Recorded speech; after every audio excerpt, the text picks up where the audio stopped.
പിടിച്ചു. പേര് പറഞ്ഞോ? എൻ്റെ പേര് പാർവതി സജി. ഞാൻ കാലിക്കറ്റിൽ നിന്നാണ് വരുന്നത്. സിൽവറിൽ സ്കൂളാണ് ഞാൻ പഠിക്കുന്നത്. 9th-ലാണ്. അപ്പോൾ കഴിഞ്ഞ വർഷങ്ങളിലൊക്കെ ഉണ്ടായിരുന്നു കലോത്സവം? ഞാൻ ഉണ്ടായിരുന്നു. സ്റ്റേറ്റ് കലോത്സവത്തിൽ ഞാൻ ഉണ്ടായിരുന്നു. 4 ഐറ്റത്തിനുണ്ടായിരുന്നു. Folk, Bharatanatyam, group dance, Thiruvathira.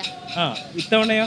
ഈ പ്രാവശ്യം ഞാൻ group dance, Thiruvathira, folk dance. Group dance ഇന്നലെ കഴിഞ്ഞതാണോ? അല്ല, ഹൈസ്കൂളാണ്. 7-ാം തീയതിയാണ്. അപ്പോൾ ഇനി കുറേ ദിവസം ഇവിടെ ഉണ്ട് അല്ലേ? അപ്പം ഇന്നത്തെ മത്സരം എങ്ങനെ ഉണ്ടായിരുന്നു? നന്നായിരുന്നു. ഉഷാറായി തന്നെ നടത്തി.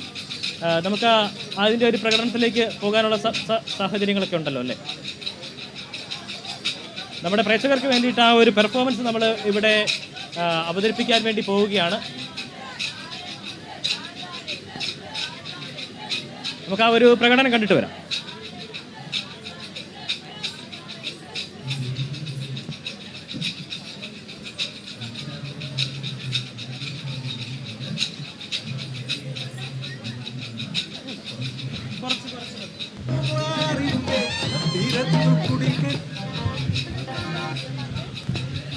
നിർത്തേണ്ട സമയത്ത് നിർത്തിക്കോ. പക്ഷേ പാട്ട് പാടിക്കോട്ടെ, കുഴപ്പമില്ല. നമ്മൾ നിർത്തുമ്പോൾ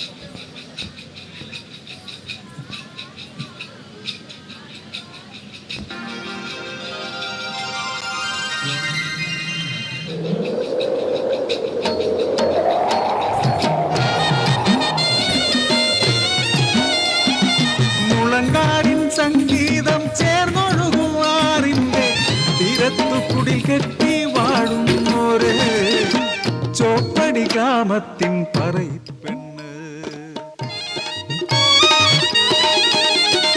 ചാത്തൂന്റെ പുരയിലെ പെണ്ണ്, ചട്ടമ്പി ചാത്തൂന്റെ പെണ്ണൊരുത്തി.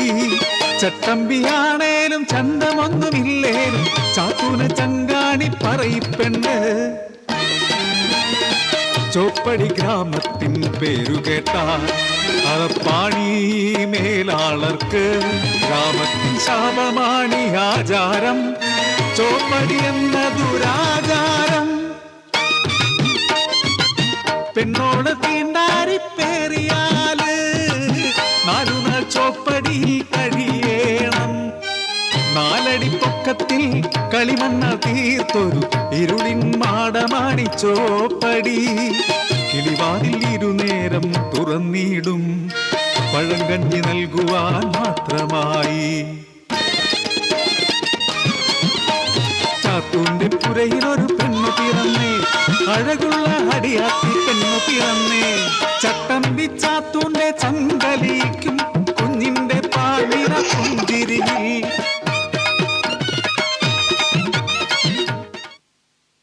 അതിൻ്റെ ഒരു കിതപ്പൊക്കെ ഉണ്ട്. എന്തായാലും നമ്മുടെ പ്രേക്ഷകർക്ക് വേണ്ടിയിട്ട് ഇത് ഓരോ തവണ വരുമ്പോഴും പുതിയ പുതിയ തീം കണ്ടുപിടിക്കണ്ട. അപ്പം ഇത്തവണത്തെ എന്തായിരുന്നു? ഞാൻ ഈ പ്രാവശ്യം കളിച്ചത് ചോപ്പടി എന്ന് പറഞ്ഞൊരു തീമായിരുന്നു. അത് പെൺകുട്ടികൾ മെൻസസ് ആകുമ്പം പണ്ട് കാലത്ത് നിപ്പിക്കുന്നൊരു കുഞ്ഞു വീടായിരുന്നു ചോപ്പടി. അപ്പോൾ ഈ കാലത്ത് അതൊന്നും നമ്മുടെ സൊസൈറ്റിയിൽ ഇല്ലല്ലോ. അതുമായിട്ട് ബന്ധപ്പെട്ടൊരു തീമായിരുന്നു. അങ്ങനെ ഒരു കഥയായിരുന്നു പറഞ്ഞിരുന്നല്ലേ? എന്തായാലും തീർച്ചയായും എബി, ഈ കാലത്ത് നമ്മുടെ കേരളത്തിലാണ് ഇല്ലാത്തത്. ഈ സമീപ പ്രദേശത്ത് തമിഴ്നാട്ടിൽ ഒരു കുട്ടി മരം വീണ്, കേരളത്തിന് പുറത്ത് ഇത്തരത്തിലുള്ള സംവിധാനങ്ങളൊക്കെ തന്നെ നിലനിൽക്കുന്നുണ്ട്, അല്ലെങ്കിൽ ഇങ്ങനെയുള്ള സംഭവങ്ങൾ നിലനിൽക്കുന്ന വിഭാഗങ്ങളൊക്കെ ഉണ്ട്.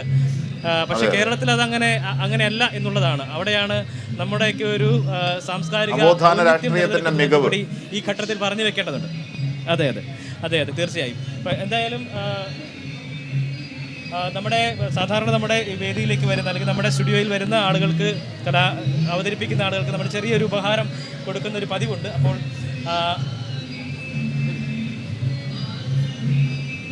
കേരള വിഷൻ്റെ ചെറിയ ഉപഹാരം.